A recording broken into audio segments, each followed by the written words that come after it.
السلام عليكم ورحمة الله. مرحبا بكم في قناتكم قناة سكينة تيب.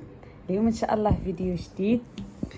كنعتذر حيت شحال ما حطيت شي فيديو، تنحط فيديوهات غير قصارين. ان شاء الله غنبقى نشارك معكم فيديوهات، نشارك معكم خدمتي.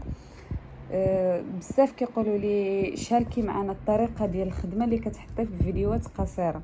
ان شاء الله غادي نبدا نحط كل مره فيديو.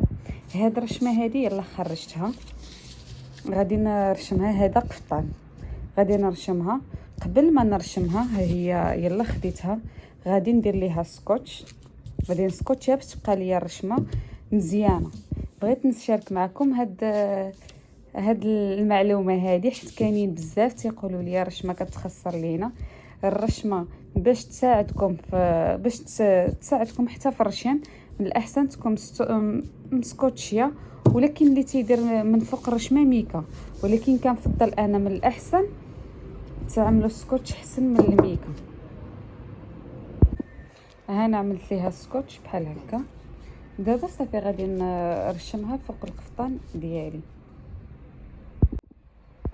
من بعد ما لصقت النصاص هكا مع بعضياتهم بحال هكا، هادو راه ملصقين،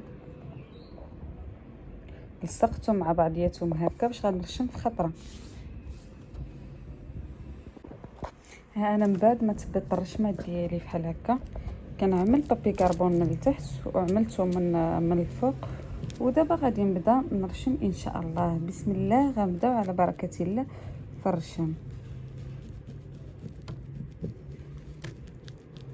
وغنشارك معكم ان شاء الله حتى الطريقه ديال هاد الرشمه، كتجي رائعه بزاف وغتعجبكم. كتجي في قفيطنات كيشطات، كتجي رائعه.